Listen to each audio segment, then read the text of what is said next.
দীর্ঘ এক মাস সিয়াম সাধনার পর ধর্মপ্রাণ মুসল্লিরা এখন ব্যস্ত ঈদের শেষ মুহূর্তের প্রস্তুতিতে। দেশের বিভিন্ন প্রান্ত থেকে নারীর টানে হাজারো মানুষ ফিরছেন নিজ নিরে। বাস স্ট্যান্ড, রেল স্টেশনে দেখা যাচ্ছে ঘরমুখো মানুষের উপচে পড়া ভিড়।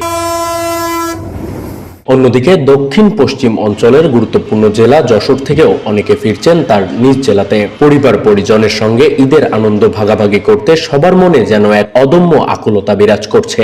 দীর্ঘ 6 বছর আমরা বড় বাজার ব্যবসা করতেছি, তারপর গত 2 বছর ঈদে বাড়ি যাওয়া হচ্ছে না। এবার ঈদের ছুটিতে বাড়ি যাচ্ছি, পরিবারের সাথে ঈদ করবো, খুব ভালো লাগছে। ঢাকা থেকে যেরকম যাত্রী আসতেছে সেই তুলনায় কম, তবে এই সংখ্যাটাও কম না, কারণ আমার প্রতিটা গাড়ি যাত্রী এখান থেকে ভালো বুকিং নিয়ে ছেড়ে যাচ্ছে।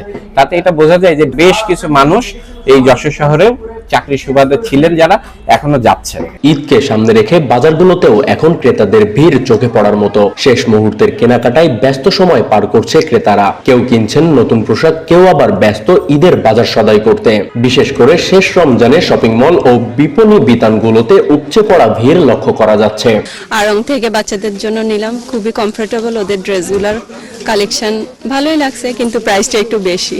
দাম আমাদের এখানে মোটামুটি রিজনেবল আছে এবং আমাদের যেরকম গতবার থেকে সামান্য কিছু বাড়ছে। গত কয়েকদিন রমজানের তুলনায় আজকে শেষ রমজানের দিনে মশলাপাতি বেশি চলছে, বিশেষ করে মশলা এবং সেমাই চিনিগুলো অনেক বেশি চলছে। এদিকে ঈদের আনন্দকে ঘিরে শিশু কিশোরদের উচ্ছ্বাস যেন একটু বেশি। নতুন জামা, আতশবাজি আর প্রিয়জনদের সঙ্গে সময় কাটানোর অপেক্ষায় তারা। আব্বু ফোন দিয়েছিল আজকে ঢাকা থেকে বাসায় আসবে, কালকে ঈদের নামাজ পড়ে নতুন জামা কাপড় পরে আব্বুকে নিয়ে ঘুরতে যাব।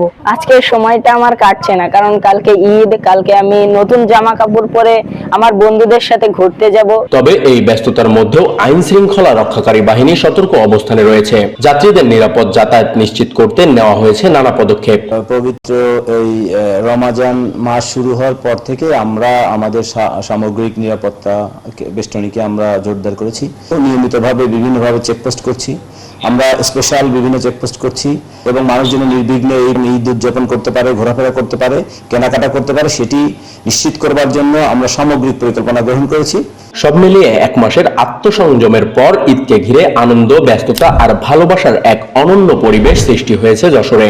উৎসবের আমেজ বিরাজ করছে জেলার 6,500 মসজিদ ও ঈদগাহগুলোতে। সাকিন হোসেন, সুবর্ণভূমি।